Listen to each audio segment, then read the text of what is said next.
So he has a disease called Mueller-Weiss, which is named after the person that discovered it. And it's the navicular bone, which is the middle bone right here in your foot. It's the one that allows your foot to kind of twist. When he was around 3 years old, the bone just did not develop correctly.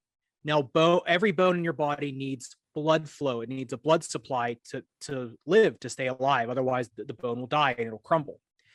When you're 3 years old, you have to have a few arteries or a few blood vessels connect into that bone, because that's when you're 3 years old. That's when that bone of his, the navicular, that's when it actually starts showing up. That's when you actually start getting a bone there.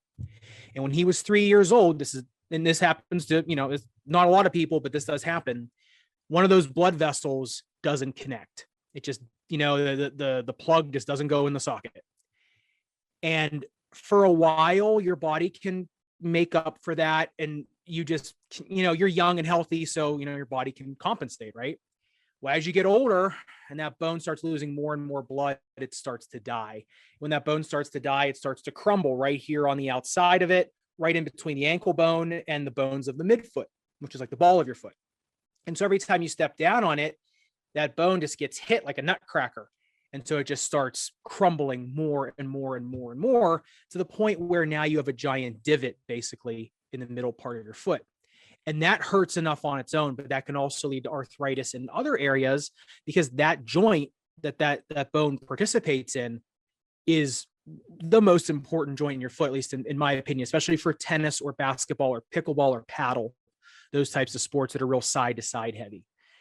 And so he's been complaining of this since, not complaining, he's not a complainer by any means, but we've had instances of this where he's had issues with it since he was a teenager. And it's not something that just comes and goes. It's a constant nagging pain, which makes the Grand Slam record that he's got even more impressive. And I think that's why it's overshadowed everything, because for those that know what he's going through, it's superhuman that he's even able to step foot on a tennis court, let alone beat the players he just played at the French Open. He beat Djokovic in the semifinal or in the quarterfinal. It's incredible, So, well, the funny thing is that the treatment for it isn't all that exciting. It's you rest and try to let the bone, because remember, when it's crumbling, they're just little micro fractures that end up snowballing into a bigger situation. So if you can rest it, you'll get relief. The bone will start to solidify a little more, because you'll get blood from other areas. It'll diffuse across the bone and it'll start to solidify again, start to knit back together. But in his case, I remember back last year after the US Open, he was getting injections. And I think what he was getting was probably some sort of a stem cell or scaffold injection, which was trying to kickstart his body into making more bone quicker so that he could have a solid base. Other than that, though, it's just rest. You're just trying to let the bone rest. And so you can play again. So it's solid enough you can plant your foot down on it. The stuff he's going through now to try to get him through grass season or the US Open, or maybe try to get one more slam or whatever, that's different.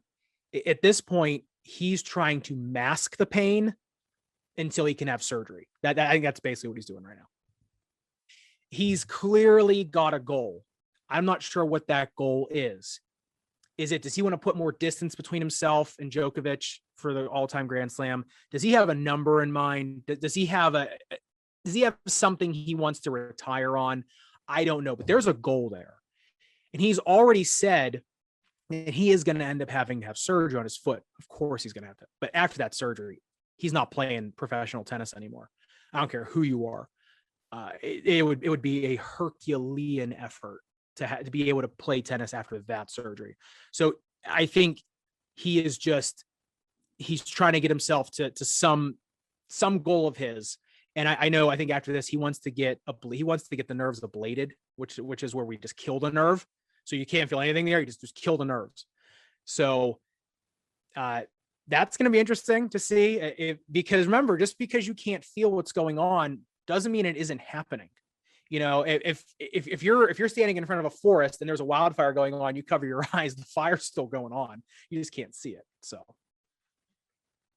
So you have to fuse that navicular bone, which is crumbling, to the two bones around it, so that it gets blood flow from those two bones.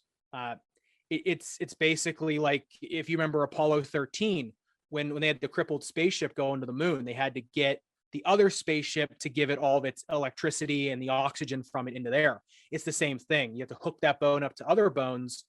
And what that does is that effectively locks your foot up. You have no more motion throughout your foot. Now, if he wanted to play club level singles, at my local club, yeah, he'd still dominate. But in terms of the pro tour, I'm not sure he would have the flexibility in his foot to get that done. Plus, the recovery is so long. And the scar tissue that you produce after that is incredible. So it's not that he couldn't play. It's that I'm just not sure he could get to the level he would want to. He'd still dominate me, put it that way. He'd probably still dominate me on crutches with one racket. But, playing against someone, like Tsitsipas or Djokovic or Zverev, or even the number 200 ranked player in the world, it would be a real tough ask.